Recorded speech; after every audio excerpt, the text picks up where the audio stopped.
Bismillahirrahmanirrahim. Assalamualaikum warahmatullahi wabarakatuh.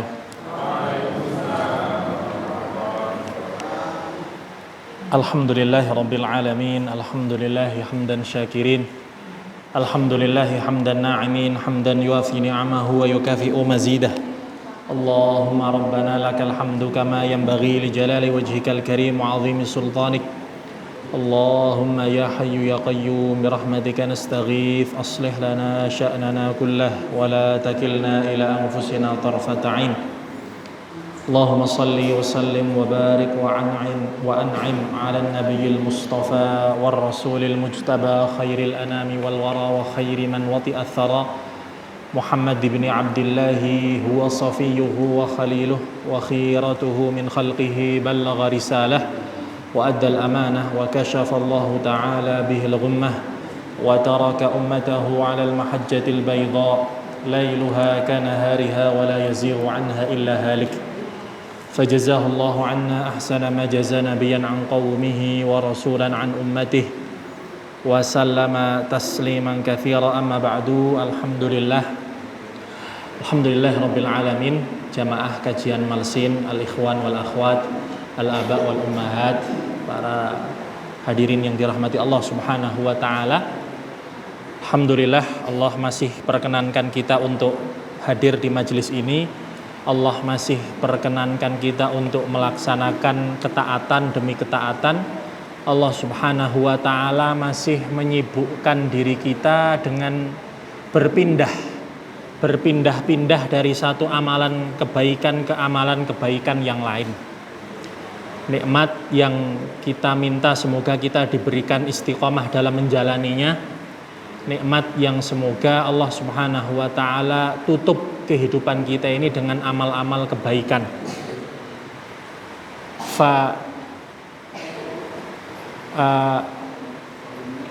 Innamal a'malu bil khawatim.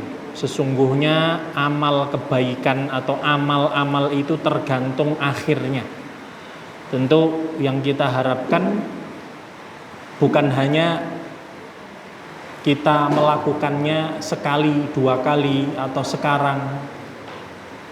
Bukan hanya sekarang saja, tetapi bagaimana kita terus melakukan amal-amal ini sampai Allah Subhanahu wa taala memanggil kita kembali kepada Allah Subhanahu wa taala.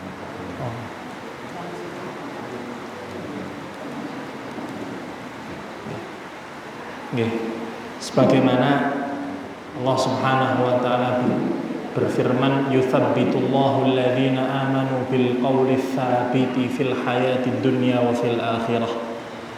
Dan Allah Subhanahu wa taala mengokohkan, yuthabbitullahu alladhina amanu, orang-orang yang beriman dengan perkataan yang kokoh, yaitu la ilaha illallah. Itu yang kita harapkan semua, bahwa kita hidup dengan menjaga kalimat la ilaha illallah dan mati meninggalkan dunia ini dengan kalimat la ilaha illallah. Semoga Allah akhiri akhir hayat kita dengan husnul khatimah. Jamaah sekalian dirahmati Allah Subhanahu wa taala, kita malam hari ini insyaallah akan membahas satu surat di dalam Al-Qur'an yang sering kita dengar, mungkin juga sering kita baca, dan juga mungkin sebagian kita sudah hafal, yaitu surat Al-Adiyat. Ya.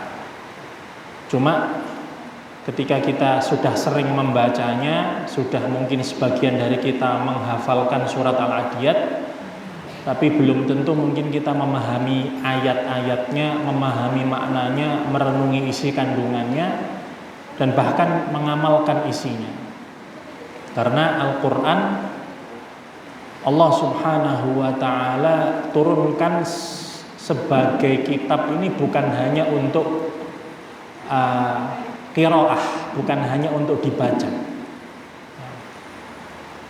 tapi Allah jadikan kitabun anzalnahu ilaika mubarak liyadabbaru ayatih.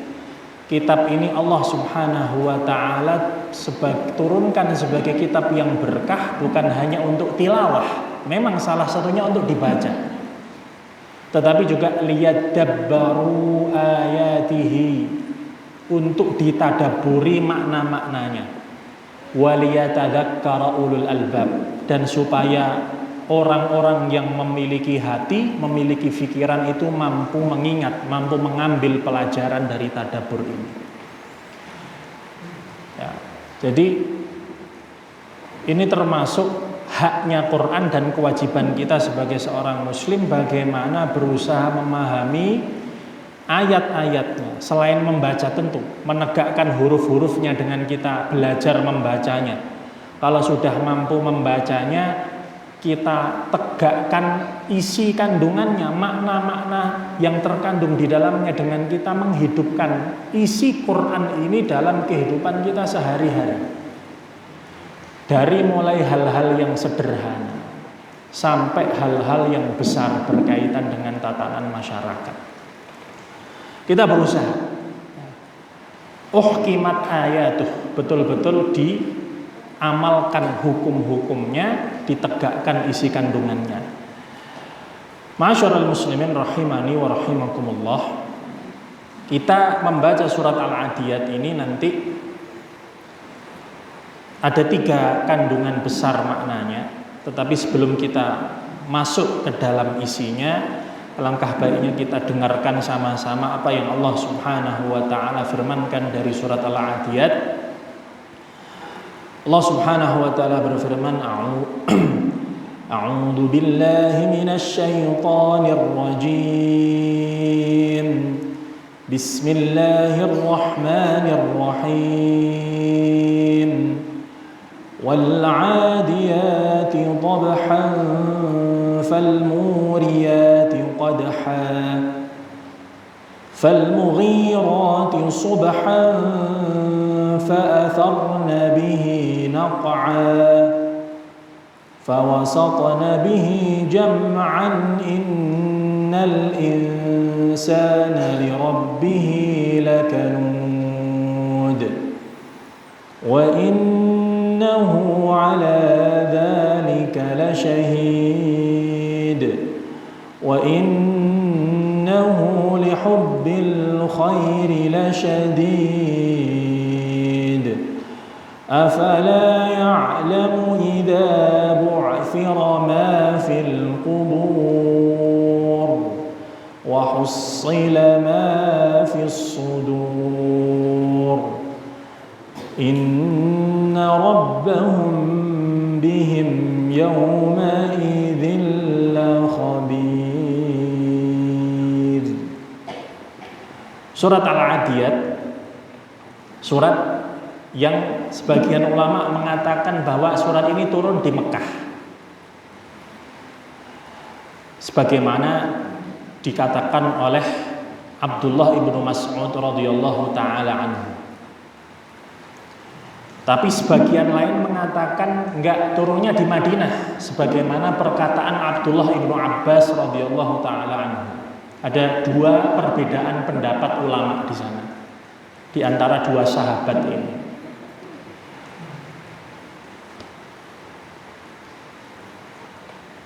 Adapun bagi yang mengatakan bahwa surat ini turun di Madinah, karena surat ini bercerita tentang, awalnya tentang kuda, yang sebagian ulama tafsir menceritakan bahwa Nabi SAW mengutus satu pasukan berkuda, ya, tetapi selama sebulan nggak balik-balik, ya. Belum ada kabar, padahal sudah berangkat sebulan yang lalu.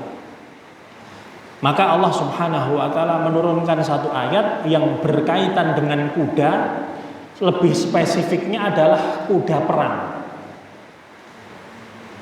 Tetapi bukan hanya membahas kuda, Allah Subhanahu wa taala ingin memberikan satu pelajaran penting, supaya kita bisa belajar dari satu makhluk Allah yang namanya kuda.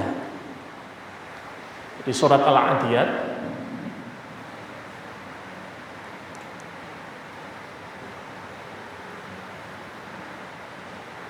ini nanti pembahasan awalnya Allah Subhanahu wa taala ingin kita mengambil pelajaran.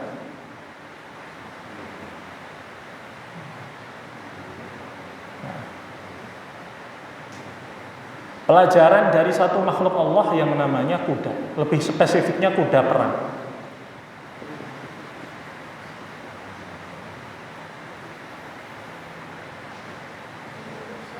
Bukan sekedar kuda, lebih spesifik lagi kuda perang. Kuda yang dipakai untuk berjihad, kuda yang dipakai untuk bertempur. Allah Subhanahu wa taala mengawali surat ini dengan sumpah, ya. Dengan sumpah, dan di sini Allah Subhanahu wa taala bersumpah dengan 3 sifat yang dimiliki oleh kuda, ya. 3 sifat yang dimiliki oleh kuda. 3 sumpah ini Allah Subhanahu wa taala sebutkan untuk menyebutkan satu hal. Nah, dalam kaidah bahasa Arab itu ada muqsam, al-muqsamu bihi, ada al-muqsamu alaihi. Al-muqsamu bihi itu sesuatu yang dipakai untuk bersumpah. Sesuatu yang dipakai untuk bersumpah. Kadang Allah bersumpah dengan gunung, matahari, siang, malam, macam-macam. Allah menggunakan berbagai macam makhluknya untuk digunakan bersumpah. Nah, sesuatu ketika digunakan untuk bersumpah oleh Allah Subhanahu wa taala itu menunjukkan sesuatu itu agung. Nah, menunjukkan sesuatu itu agung. Walaupun itu yang ucap Allah, ketika Allah itu bersumpah dengan makhluknya, maka makhluk-makhluk yang Allah gunakan untuk bersumpah itu layak untuk ditadaburi, direnungi, diambil apa makna yang terkandung. Kenapa Allah bersumpah dengan makhluk-makhluk ini? Nah, ada muqsam, al-muqsamu bihi, atau tadi apa yang digunakan untuk bersumpah, ada al-muqsamu alaih. Sumpahnya ini Allah ingin mengatakan apa dengan sumpah itu? Seperti manusia, kita kadang-kadang bersumpah demi Allah, kalau saya apa-apa-apa, bla bla bla bla. Itu namanya al-muqsamu alaihi. Nah, ketika Allah bersumpah, semakin panjang sumpahnya itu berarti menunjukkan juga sesuatu yang ingin Allah sebutkan di belakangnya itu sesuatu yang besar. Bisa jadi betul-betul baik atau bisa jadi buruk sekali. Tapi mesti itu sesuatu yang penting. Itu namanya muqsam alaihi, ketika didahului dengan sumpah yang panjang. Sampai contoh sumpah yang paling panjang Allah pernah sebutkan di dalam Al-Qur'an itu di surat Al-Lail. Wal-laili idza yaghsha wan-nahari idza tajalla. Bukan Al-Lail, Asy-Syams. Wasy-syamsi wadduhaha wal-qamari idza talaha wan-nahari idza jallaha wal-laili idza yaghshaha was-samaa'i wama banaha wal-ardi wama tahaha wa nafsin wa ma sawwaha fa alhamaha fujuraha wa taqwaha qad aflaha man zakkaha. Ada 8, Allah menggunakan 8 makhluknya untuk bersumpah, untuk menunjukkan satu makna. Nah, di surat ini 3 setidaknya. Itu jadi pelajaran bagi kita. Allah Subhanahu wa taala bersumpah dengan kuda. Apa sifat-sifat yang Allah sebutkan di situ? Wal 'adiyati dhabha, wal 'adiyat. Demi kuda perang. Al 'adiyat itu bukan sembarang kuda. Kata Imam Al-Mahalli, al-khailu ta'du fi al-ghazwi wa tadbahu. Al-adiyat itu adalah kuda yang digunakan untuk menyerbu dalam peperangan, berarti kuda perang. Wal-adiyati dhabha, demi kuda perang yang nafasnya terengah-engah ketika berlari. Demi kuda perang yang nafasnya terengah-engah ketika berlari. Nah, kata Imam As-Sawi, hewan yang punya nafas terengah-engah itu cuma 3. Yang pertama itu kuda, kemudian yang kedua itu anjing, dan yang ketiga adalah sa'lab itu serigala. Itu punya nafas terengah, menunjukkan ketika dia lari itu dengan totalitas. Ya. Wal 'adiyati dhabha, demi kuda perang yang ketika dia dipacu berlari nafasnya terengah-engah, menunjukkan bagaimana dia itu betul-betul kelelahan, tapi terus dia memacu langkahnya, terus berlari. Nanti di akhir kita akan gali apa sebetulnya, kenapa sampai Allah menyebutkan nafasnya. Allah ingin mensifati apa? Nanti kita sebutkan. Dhabha itu adalah suara yang keluar dari kerongkongan kuda ketika dia terengah-engah. Kalau yang pernah naik kuda biasanya pernah merasakan ya. Nah, pernah lihat bagaimana kuda itu terengah-engah ketika berlari. Apalagi ketika dipacu kencang. Itu nafasnya sampai kedengaran ada suaranya, begitu kerasnya. Itu sifat yang pertama. Dia demi kuda perang yang berlari dan bernafas terengah-engah ketika dia berlari. Falmuriyati qadha, dan demi kuda perang. Nih sambil dibayangkan bagaimana Allah menggambarkan kondisi kuda. Falmuriyati qadha, dan demi kuda perang yang memercikan bunga api ketika kuku kakinya bergesekan dengan tanah atau batu yang keras. Ini mungkin kita di sini jarang melihat, tapi kalau buka YouTube coba saja lihat. Jadi kadang kalau apalagi di malam hari, itu biasanya kuda dipacu, itu sampai kadang gesekan kuku kakinya dengan tanah yang keras itu sampai memercikan bunga api. Saking kencangnya larinya dan gesekan yang keras. Menunjukkan apa? Kegagahan kuda.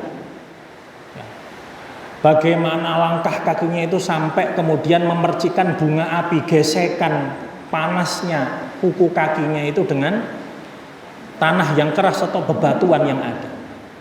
Falmuriyati qadha, dan demi kuda perang yang turwin naro, menyalakan api, qadhan bihawafiriha idza sarat fil ardi dzatal hijarati bil lail. Ketika kakinya berlari dan memercikan bunga api, bergesekan dengan bebatuan di malam hari, begitu kelihatan jelas.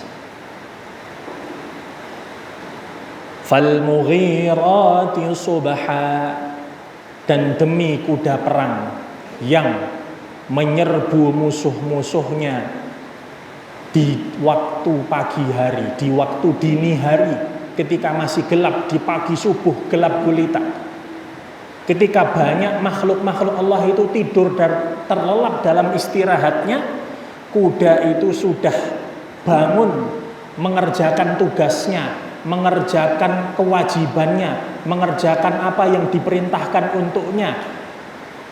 Bahkan dia diajak menuju medan perang yang itu bukan tempat yang mudah, nyawa taruhannya di gelap gulita yang mungkin dingin. Dia berlari, dia menyerbu musuh walaupun harus mengorbankan nyawanya. Fal mughirati subha, dan dia menyerbu musuh di waktu subuh ya. Digeret sama tuannya, dibangunkan oleh tuannya, dikeluarkan dari kandangnya, dipakaikannya, apalagi kuda-kuda perang itu biasanya memakai atribut yang berat kan, diberi apa? Kalau zaman dulu itu diberi perisai, jadi berat. Fa'atharna bihi naq'a, sehingga dia memberikan efek kehancuran, kekacauan. Naq'a dengan menyebarkan debu, karena langkah kaki kuda ini menerbangkan debu-debu di padang pasir maupun di medan perang. Fa'atharna bihi naq'a, langkah kakinya itu menerbangkan debu-debu, membuat kepulan asap, mengacaukan dan menggentarkan mental musuh. Jadi kadang musuh itu gentar juga ketika melihat kepulan asap dari jauh, itu menunjukkan pasukan kuda yang banyak dan besar. Fawasatna bihi jam'a, dan tiba-tiba sudah berada di tengah-tengah perkumpulan musuh. Fawasatna bihi jam'a, ketika musuh kacau dengan kepulan-kepulan debu itu, maka kuda-kuda ini sudah membawa pasukan yang menungganginya ke tengah-tengah pasukan musuh, sehingga membuat kekalahan dan kehancuran. 3 sifat kuda, dan secara totalnya ada 5 kondisi. Apa sebetulnya yang ingin Allah Subhanahu wa ta'ala sampaikan dari sifat kuda yang disebutkan di surat Al-Adiyat ini? Kalau kita mau merenungi, maka setidaknya ada 3. Yang pertama adalah loyalitas. Yang kedua adalah totalitas. Dan ketiga adalah kesabaran.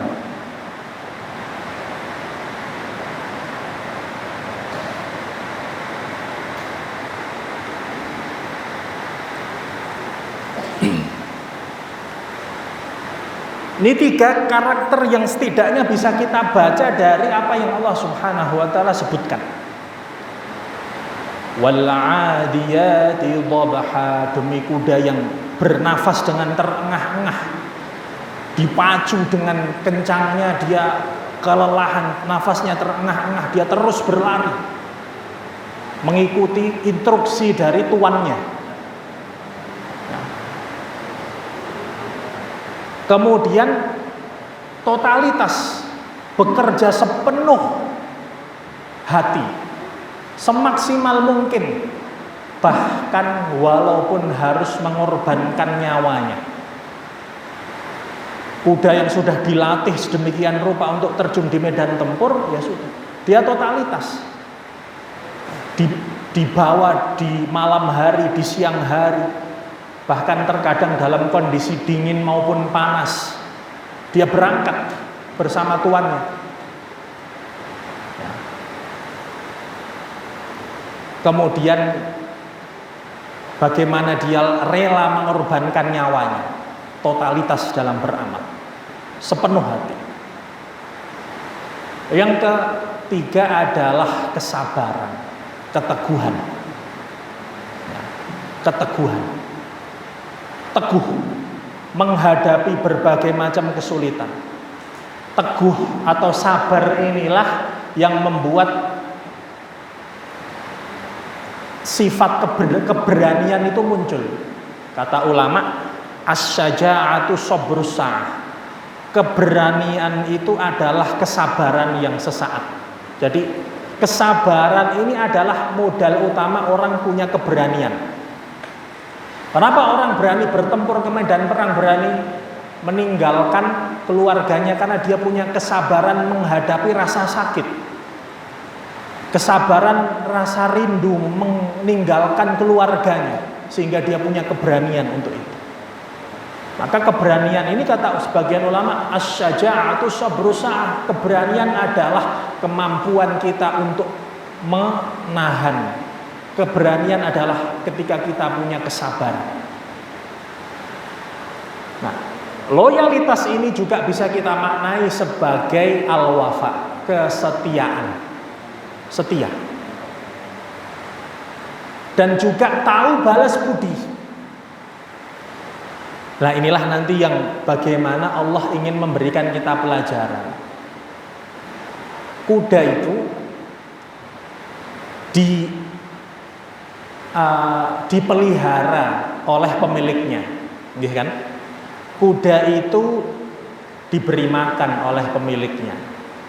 Kuda itu ketika sakit dia diobati oleh pemiliknya. Ya. Ada jamu-jamunya khusus. Saya dulu ada teman yang buka stable kuda, itu buka sekolah berkuda di Klaten sana. Itu kalau perawatan normal itu sebulan 1,5 sampai 2 juta. Itu kuda normal. Tapi kalau lagi mau ada lomba, ada pacuan atau ada event-event tertentu bisa lebih. Karena ada obatnya, ada jamunya, ada perawatan-perawatannya. Setelah latihan nanti ada ramuan-ramuan buat makan. Artinya diasuh oleh tuannya, dipelihara dengan baik. Tetapi tuan dari kuda itu siapa? Manusia. Tentu yang namanya manusia dalam dia itu memberikan pelayanan, pemeliharaan. Punya kekurangan enggak? Punya. Enggak sempurna. Manusia bisa mengupayakan menyembuhkan rasa sakit dari kuda. Kita punya pengetahuan, punya tahu obatnya ini. Tetapi hakikatnya tidak betul-betul bisa menyembuhkan. Manusia mungkin pawang tertentu bisa sampai memahami karakter mendalam dari kuda, tetapi dia tidak menguasai hati kuda, perasaannya nggak bisa dikuasai. Manusia pada level tertentu dengan ilmu pengetahuan yang ada mungkin punya teknologi bisa memberikan perawatan yang maksimal kepada kuda. Tapi sekali lagi tuannya kuda ini manusia, maksudnya tuan dalam artian yang memiliki, yang mengurus secara fisik. Tetapi kita lihat bagaimana loyalitas seekor kuda makhluk Allah Subhanahu wa taala yang enggak punya akal tapi bisa memberikan loyalitas, kesetiaan, pengorbanan dan kesungguhan dalam beramal sebaik-baiknya, bahkan walaupun harus mengorbankannya nyawa. Ini berarti pelajaran dari kuda bukan sembarang pelajaran. Loyalitas sungguh-sungguh.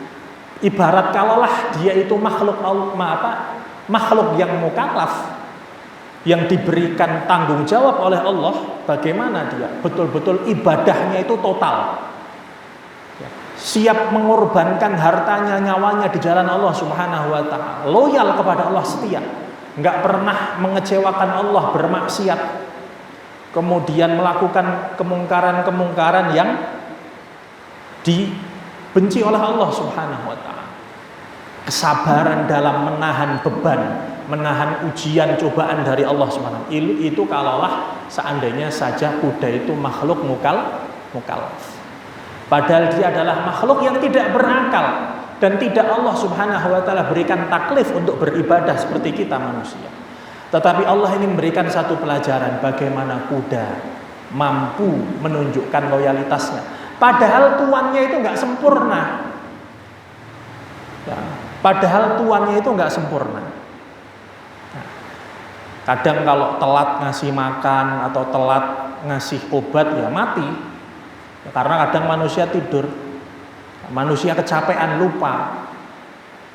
Nah, ini objek yang Allah gunakan untuk bersumpah. Nah, Allah ingin menyampaikan apa? Ada di ayat setelah. Inilah Allah mengagungkan objek yang disumpah ini, tapi Allah ingin menunjukkan satu hal. Yang ini menjadi bahan renungan bagi kita. Fal muriyati qadha fal mughirati subha fa atharna bihi naq'a fa wasatna bihi jam'a innal insana li rabbih lakanud. Ini isi yang kedua dari surat Al-Adiyah.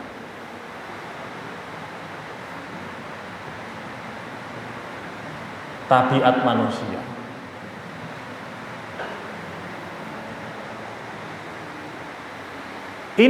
Ini objeknya. Allah bersumpah tadi dengan sifat-sifat kuda itu. Allah ingin nyampaikan apa? Sesungguhnya manusia itu adalah makhluk yang laganud, bersifat kufur kepada Rabbnya, bersifat kufur nikmat kepada Rabbnya. Ya. Kanud dari Kanada yaknudu.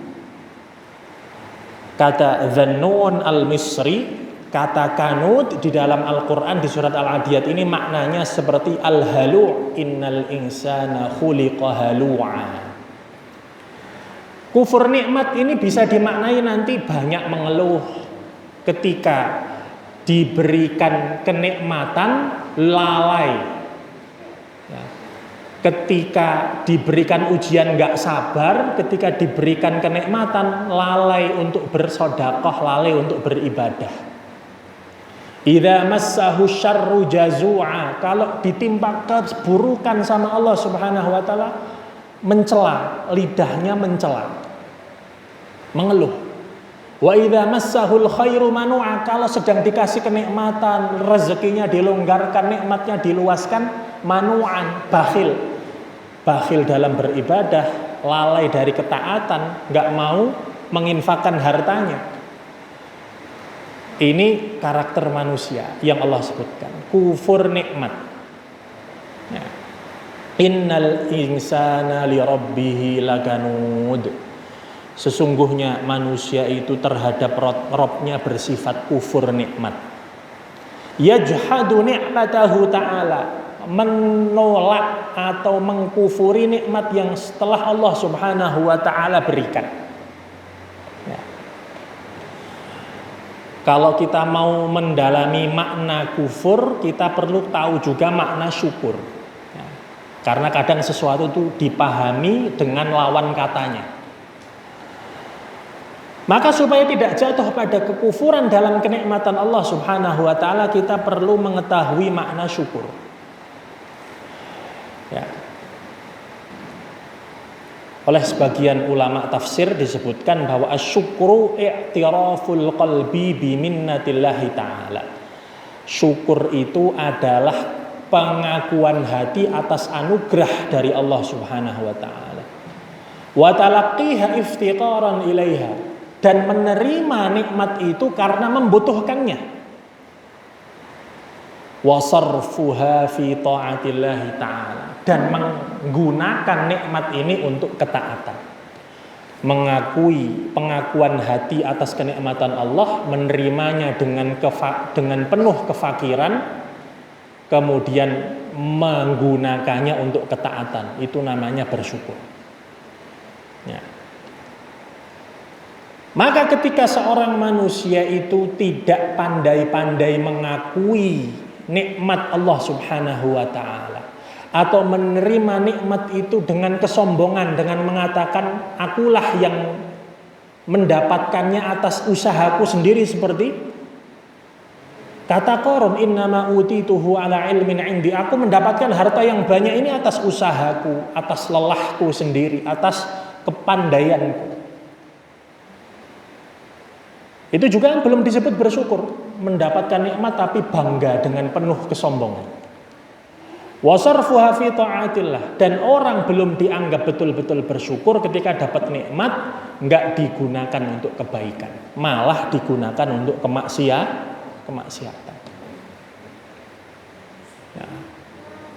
Jadi ketika kita belum memenuhi tiga ini, dapat nikmat tetapi lalai untuk kita syukuri, ya. Lalai untuk kita akui. Dapat nikmat, menerima nikmat itu, tapi ngerasa diri kita lah yang berjasa atas, atau gara-gara diri kita lah sesuatu ini kita dapatkan, bukan gara-gara dari Allah Subhanahu wa ta'ala. Terlalu ujub, bangga diri atas kenikmatan yang kita dapat. Atau kita dapatkan nikmat tapi gunakan nikmat itu untuk maksiat. Dapat uang, gunakan untuk kekufuran, untuk kemaksiatan, untuk melalaikan diri dari Allah Subhanahu wa ta'ala. Dapat nikmat malah menjadikannya lalai dari jalan Allah Subhanahu wa taala. Macam-macam, bisa dengan uang, bisa dengan kedudukan, atau bahkan kita dilalaikan oleh Allah Subhanahu wa taala dengan anak kita sendiri atau dengan keluarga kita. Ya. Sebagaimana Allah pernah menegur Nabi Ibrahim alaihi salam, menunggu menanti anak begitu lama. Ketika dikasih sama Allah Subhanahu wa taala anak, cintanya sedikit terbagi antara Allah dan anaknya. Maka Allah ingatkan, Allah tegur Nabi Ibrahim, Allah perintahkan untuk nyembelih anaknya sendiri. Bukan karena Allah ingin membunuh anaknya, tapi Allah ingin menyembelih perasaan di dalam diri Nabi Ibrahim yang telah menduakan Allah Subhanahu wa taala. Wa sarfuha fi ta'atillah. Jadi terkadang bersyukur itu, dan memang ini yang dikatakan ulama, bersyukur itu bedanya dengan memuji itu apa? Ya. Kalau kita mengatakan alhamdulillah, itu kan artinya segala puji bagi Allah. Tapi kadang kita bersyukur, kita juga mengucapkan alhamdulillah. Bedanya apa? Ini dibahas oleh ulama. Apa bedanya asyukru dan alhamdulillah? Asyukur itu bersyukur, alhamdulillah itu yang memuji Allah. Bedanya apa? Kalau memuji Allah Subhanahu wa taala itu sumbernya hanya dengan lisan. Gimana kita memuji tanpa lisan? Nggak bisa.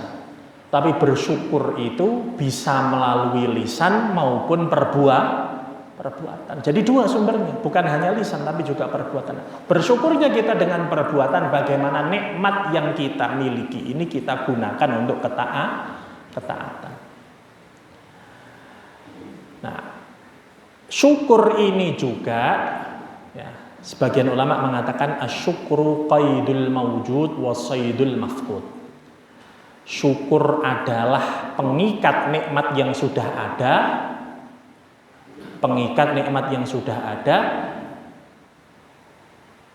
wasaidul mafqud, dan pemburu nikmat yang belum ada.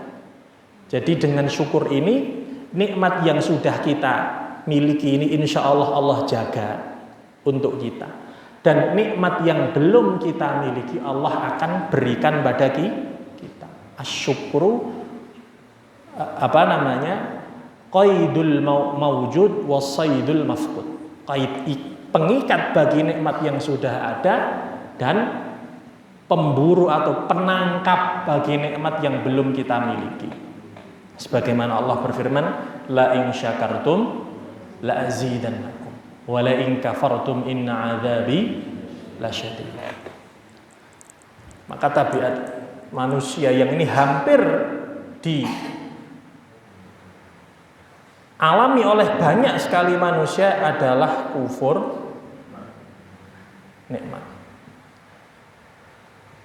Loh, tahu dari mana banyak manusia? Allah sendiri yang berfirman, wa qalilum min ibadiyasy syakur, dan sedikit sekali dari hambaku yang bersyukur. Ketika Allah berfirman kepada Nabi Dawud alaihi, i'malu ala Dawud syukra. Allah menyebutkan nikmat yang Allah berikan kepada keluarga Nabi Daud, diberikan kekuasaan, diberikan kerajaan, diberikan mukjizat-mukjizat yang berbagai macam. Nabi Daud mampu melunakkan logam, melunakkan besi. Nabi Sulaiman mampu mengendarai angin, punya bala tentara dari berbagai macam makhluknya Allah. Kemudian Allah mengingatkan Nabi Daud dan keluarganya, i'malu ala Dawud syukra. Wahai keluarga Daud, jangan lupa kalian untuk bersyukur. Wa qalilum min ibadiyasy syakur, dan sedikit sekali dari kalangan hambaku itu yang melakukan syukur. Tapi alhamdulillah Nabi Daud, Nabi Sulaiman termasuk yang diberi taufik untuk senantiasa bersyukur.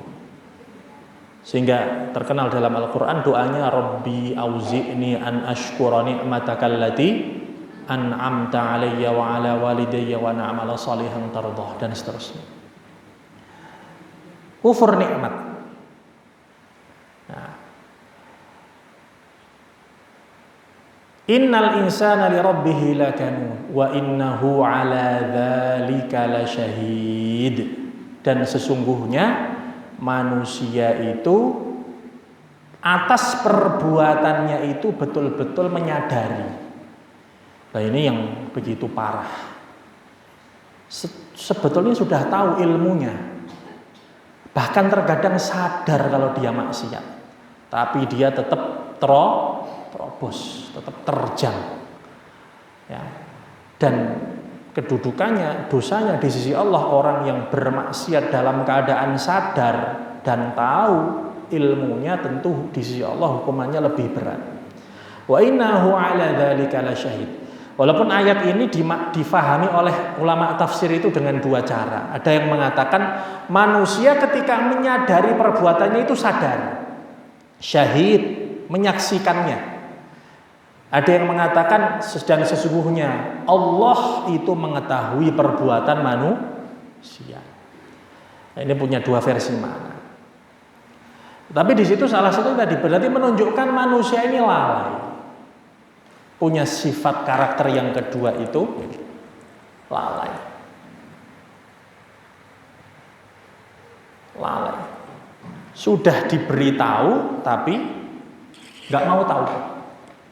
Wa innahu ala dzalika lasyahid. Berapa banyak kadang kita nggak kurang-kurang ngaji sepekan sekali, kadang ada yang sepekan 2 kali, ada yang sepekan 3 kali. Wallahualam, ini tentu sebagai nasihat buat diri kami pribadi dan kita bareng-bareng. Ilmu itu semakin besar juga semakin besar atau semakin banyak yang kita dapat, maka amanah tanggung jawab amalnya juga semakin besar.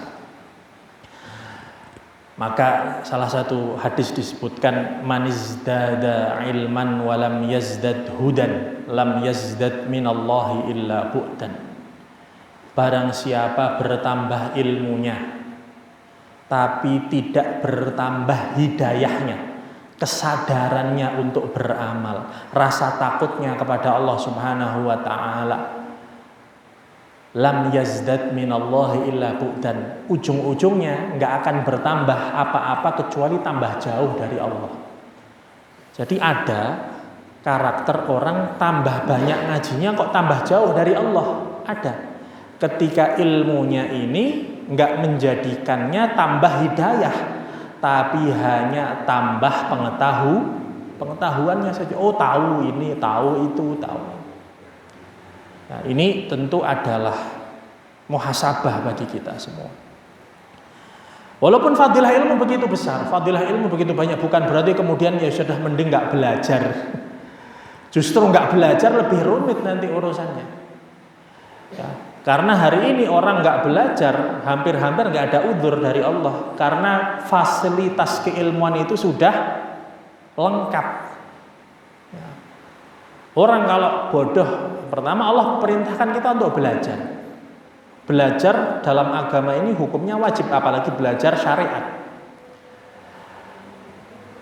Dan fasilitas hari ini bisa dibilang sudah nggak ada lagi udzur. Udzur itu nggak ada lagi alasan. Kita nggak bisa berangkat ngaji, kita bisa belajar di rumah. Hari ini berangkat ngaji pun sudah banyak kendaraan, nggak seperti zaman dulu. Ulama-ulama dulu harus melakukan perjalanan berhari-hari, berpekan-pekan, berminggu-minggu. Ya. Bahkan di antara mereka sampai harus menjual barang-barang yang mereka miliki. Imam Malik dulu zaman nyantri belajar itu sampai menjual genteng rumahnya. Imam Syafi'i sampai di zaman itu saking fakirnya mau belajar nggak bisa beli kertas, beliau ngambil kertas dari bekas-bekas kertas dari kantor-kantor pemerintahan. Beliau pakai lembaran baliknya yang kosong.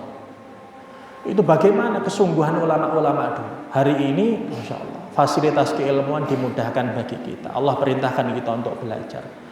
Dan kesudahan orang jahil lebih berat. Wa innahu ala dzalika lasyahid. Maka tanggung jawab kita atas ilmu yang kita miliki adalah kita amalkan. Ya. Wa innahu lihubbil khairi lasyadid. Dan sesungguhnya manusia itu lihubbil khair, terhadap khair, harta itu begitu menyukainya. Ya. Cinta dunia atau harta. Nah, pertanyaannya di sini, loh, apakah harta itu mesti buruk, mesti tercela? Kalaulah harta itu tercela, kenapa Allah sebutkan di situ al-khair? Dan sesungguhnya manusia lihubbil khair, lihub itu mencintai, khair itu arti kata khair asalnya itu kebaikan. Ada orang namanya khairun nisa, sebaik-baik wanita. La syadid, dan sungguh manusia itu betul-betul mencintai khair. Tapi ulama hampir bersepakat makna khair di situ adalah harta dunia. Loh, kalaulah harta katanya itu ada harta cinta dunia itu buruk, kenapa khair di situ Allah menggunakan membahasakan harta atau dunia itu dengan khair, kebaikan? Kalaulah buruk, harusnya jangan dikatakan khair. Nah, inilah yang menarik. Harta dunia itu aslinya sifatnya netral. Ya. Dunia ini pada dasarnya netral. Huwallazi khalaqalakum ma fil ardi jami'a, dialah Allah yang menciptakan untuk kalian wahai manusia apa-apa yang ada di muka bumi ini. Ya. Untuk apa? Nah, itulah untuk apanya itu kuncinya. Wa innahu lihubbil khairi lasyadid. Harta ini bisa menjadi wasilah kebaikan yang begitu besar, tetapi juga punya karakter lain atau bisa menjadi hal yang menjerumuskan manusia begitu dalam jurang kelalaian. Ya. Harta nggak masalah, tetapi bagaimana hati kita memandang harta, hati kita memandang dunia, itulah yang bermasalah, sehingga kita mendudukkan harta itu di atas derajatnya. Ya. Mendudukkan harta itu di atas makom dari dunia atau harta itu sendiri, sehingga itulah yang jadi bencana. Wa innahu lihubbil khairi lasyadid, dan sungguhnya manusia itu begitu sangat mencintai dunia, mencintai harta dunia. Nah, yang tercela itu adalah hubbud dunia. Begitu besar cintanya terhadap dunia sehingga melalaikan cintanya pada Allah Subhanahu wa taala. Nanti kaitannya dengan kufur nikmat juga. Banyak orang ketika diberi nikmat dan lalai, hatinya itu punya sifat kelalaian. Dan biasanya lalai ini salah satu sebabnya adalah cinta dunia begitu besar. Akhirnya dia itu melalaikan banyak sekali ketaatan. Ya. Dia itu melakukan berbagai macam kemaksiatan. Timbul berbagai macam penyakit hati. Itu sebabnya kata Imam Ghazali adalah hubbud dunia. Jadi Imam Ghazali itu dalam kitab Bidayatul Hidayah menyebutkan berbagai macam dosa. Ya, bab tentang maksiat ya. Beliau menyebutkan bab tentang maksiat. Beliau menyebutkan 7 anggota badan. Beliau menyebutkan dosa-dosa dari setiap anggota badan. Beliau juga menyebutkan dosa-dosa hati. Di akhir bab tersebut beliau menyebutkan dan sumber dari berbagai macam dosa yang timbul dari hati manusia ini adalah hubbud dunia, cinta dunia. Sehingga berkurang derajat keagungan akhirat di dalam hatinya, berkurang rasa takutnya kepada Allah Subhanahu wa taala dan keimanannya pada akhirat, minimal tertutupi, terlalaikan, tergantikan dengan hubbud dunia ini. Sehingga orang akhirnya mudah mencuri, mudah korupsi, jatuh pada perzinahan, perselingkuhan, jatuh pada kemaksiatan, pembunuhan, karena ketika baginya itu jabatan dunia, harta dunia, dia harus melakukan hal-hal itu untuk mendapatkan sesuatu dari dunia yang ingin dia kejar. Wa innahu lihubbil khairi lasyadid. Banyak penyakit kemaksiatan gara-garanya itu timbul dari cinta dunia. Itu disebutkan Imam Ghazali dalam kitab Bidayatul Hidayah. Maka kita bisa cek, kita track hampir kalau kita mesti urai satu persatu kenapa orang bisa melakukan ini, kenapa orang jatuh pada maksiat A, B, C, D. Ujung-ujungnya itu nanti salah satunya ini hubbud dunya, cinta dunia. Ya. Gara-gara ingin dapat ini, ingin dapat ini. Ya. Kenikmatan dunia yang sesaat yang kemudian itu menutupi pengagungannya kepada akhirat, menutupi ancaman Allah akan azabnya, menutupi janji Allah atas surganya. Dia ingin mendapatkan nikmat yang cepat-cepat. Ya. Hubbud dunya. Seakan-akan ya tadi satu hal yang sederhana mungkin sering kita dengar hubbud dunya, hubbud dunya. Tetapi sebetulnya efek dari hal ini nggak sederhana. Nggak sederhana, orang sampai ini perpecahan di antara umat Islam, di dalam ormas, antara ormas bertikai, dalam satu ormas pun bertikai. Kenapa? Ada kepentingan yang ingin didapatkan satu golongannya ingin dapat juga, bertikai. Ada kemaslahatan, kehancuran satu negeri. Apa? Ada kepentingan dunia di sana. Korupsi, hari ini banyak kasus-kasus ya. Kalau kita baca berbagai macam itu ujung-ujungnya ya hakikatnya sama, hubbud dunya, kekuasaan, jabatan, harta, kenikmatan dunia. Wa innahu ala dzalika lihubbil khairi lasyadid. Maka enggak bosan-bosan saya sebutkan satu perkataan Al-Imam Sahl bin Abdullah At-Tustari. Beliau mengatakan min alamati hubbillahi hubbul Quran. Tanda orang itu cinta sama Allah, dia itu mesti cinta Quran. Wa alamatu hubbil Quran hubbun nabi.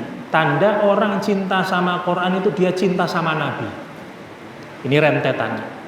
Wa alamatu hubbun nabi wa alamatu hubbin nabi hubbu sunnatih. Tanda betul-betul orang itu cinta sama Nabi, dia cinta sama ajarannya Nabi, sunnahnya Nabi. Wa alamatu hubbul sunnatih hubbul akhirah. Dan tanda orang itu senang sama sunnahnya Nabi, mesti dia juga senang sama akhirat. Karena semakin sunnah-sunnah Nabi kita senangi, semakin kita jalankan sunnah-sunnah Nabi, mesti kita semakin ngejar akhir.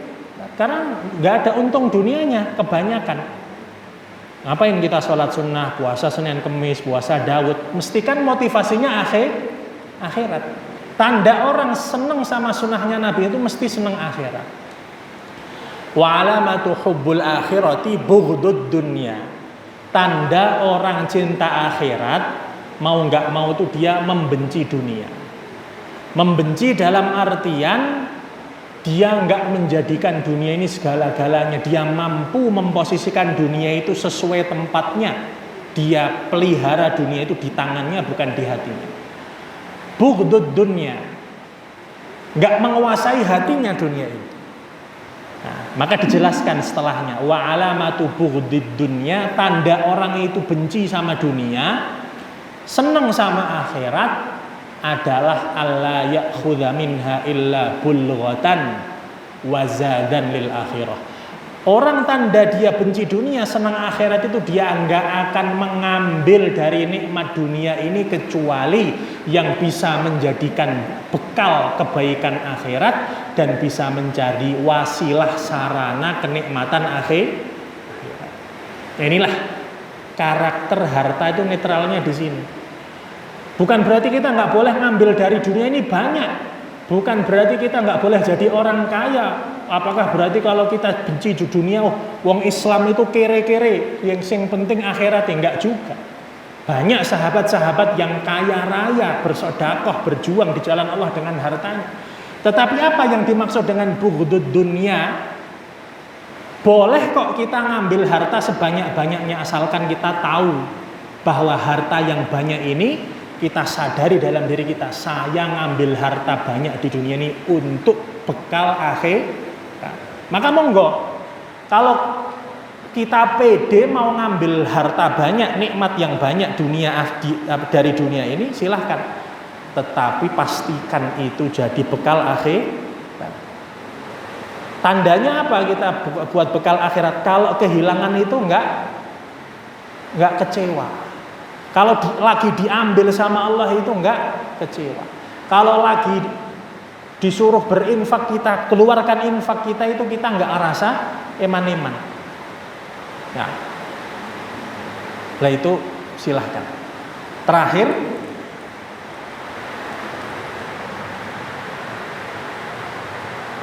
adalah obat.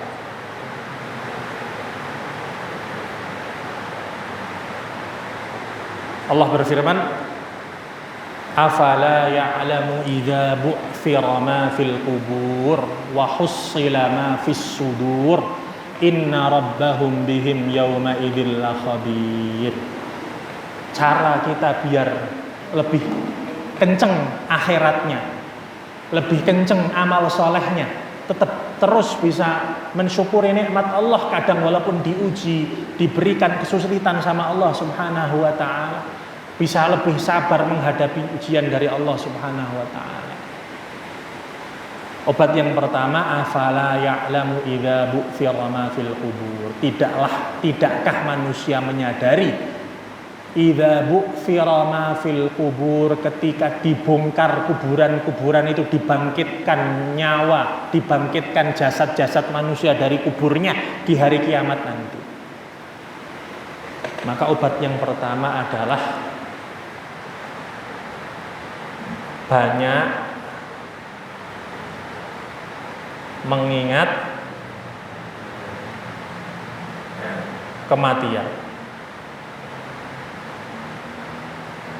Artinya menyadari bahwa waktu kita di dunia ini terbatas. Artinya juga jangan sampai kita menjadi orang yang panjang angan-angan, tulul amal. Orang kalau panjang angan-angan, seakan-akan dia itu masih hidup 100 tahun, 200 tahun, 50 tahun, 1000 tahun bahkan mungkin. Itu mesti nggak ada habisnya kita ngikuti hawa nafsu. Maka orang kalau panjang angan-angan, ngerasa dirinya umurnya masih panjang, kadang akhirnya ngerasa malas ibadah, berat. Masa saya gini terus, sholat terus sampai kapan? Masa saya mau bakal ibadah kayak gini kok capek lama-lama? Maka kata Imam Ghazali, supaya nggak ngerasa berat, jangan tulul amal, hiduplah sehari demi sehari. Pagi bangun di batin, oh saya tak ibadah seharian ini. Kalau nanti sore sudah selesai, Allah panggil saya, alhamdulillah saya sudah memaksimalkan ibadah seharian. Oh masih dikasih umur sampai sore, niatkan, ya Allah saya pengen ibadah semalaman ini. Kalau lah besok selesai pagi, ya sudah, berarti saya bakal ibadah sampai besok pagi saja.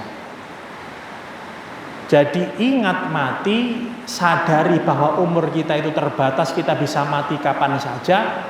Akhirnya kita bakal sadar, mau sampai kapan kita mengumpulkan nikmat dunia sebanyak-banyak ini kalau ternyata bakal kita tinggalkan dengan cepat. Tahu batasan diri kita. Ini yang ngerem kita kufur nikmat, atau kita kadang dikasih kesusahan sama Allah Subhanahu wa taala. Kita ngerasa berat membawa kesusahan ini karena merasa saya bakal membawa kesusahan ini panjang. Berhari-hari, berpekan-pekan, berbulan-bulan, bertahun-tahun. Padahal bisa jadi kesusahan ini cuma kita bawa sampai besok pagi kalau kita meninggal. Maka kita ringan, menjalaninya dengan ringan, ya sudah. Sejenak. Kalaupun kemudian Allah berikan umur kita lebih panjang, kita ingat bahwa kehidupan akhirat lebih panjang daripada dunia. Maka dunia yang pendek ini kalaupun kita belum diberikan nikmat yang sempurna sama Allah, masih ada nikmat akhirat yang gak akan ada satu kekurangan pun kalau kita sabar menjalani.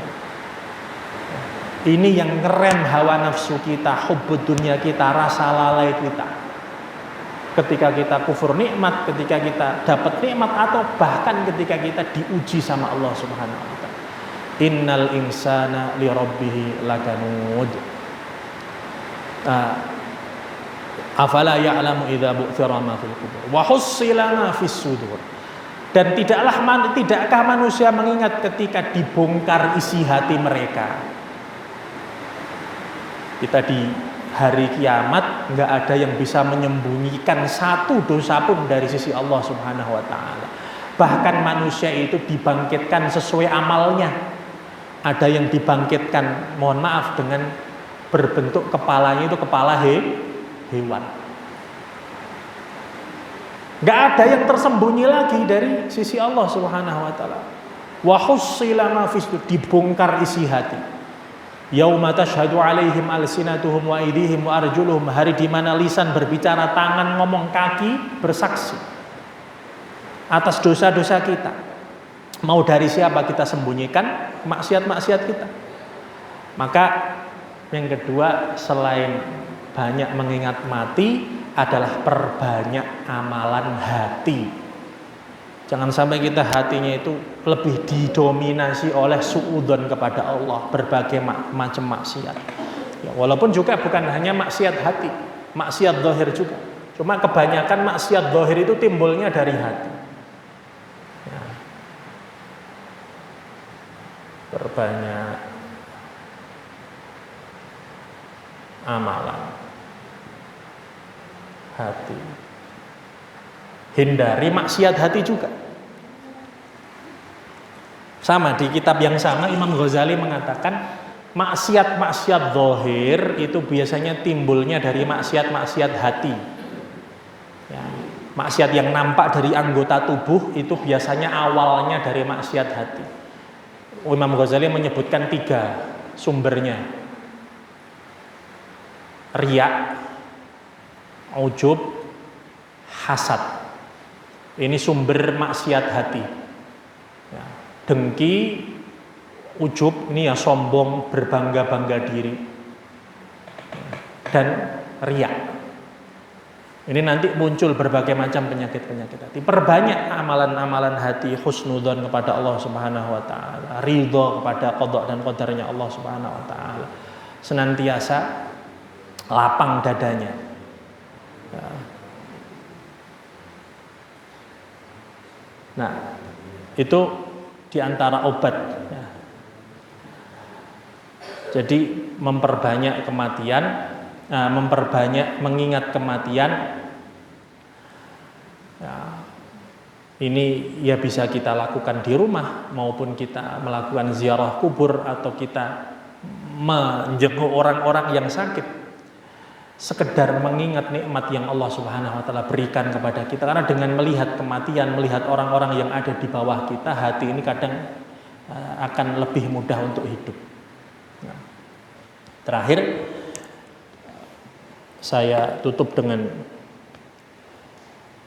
satu syair yang disebutkan oleh beberapa ulama, disebutkan oleh Ibnul Jauzi di dalam kitabnya Bustanul Wa'idhin. Beliau menyebutkan satu bait syair: ya man bidunya hustaghal, wahai barang siapa yang tersibukkan dengan dunianya, wa gharrahu tulul amal, dan ditipu dengan panjangnya angan-angan, seakan-akan umurnya panjang, hidupnya di dunia lama. Wal mautu ya'ti baghtatan, ketahuilah kematian itu datang dengan tiba-tiba. Wal qabru sunduqul amal, sedangkan kubur adalah kotak amal. Jadi hakikatnya kita memperbanyak ketaatan kita di dunia itu, kita sedang mengisi kotak amal kubur kita. Kita akan dibalas sesuai dengan amal kita, kita ditemani dengan amal kita. Wal qabru sunduqul amal, hakikat kita hidup di dunia ini mengisi kotak amal kubur kita. Kita mau isi dengan banyak ketaatan, atau justru kegelapan kemaksiatan yang akan menjadi siksa kubur kita. Wa'alaikumsalam. Semoga Allah Subhanahu wa taala jaga kita dari kejahatan, dari kemaksiatan, dari dosa dan kufur nikmat pada Allah Subhanahu wa taala.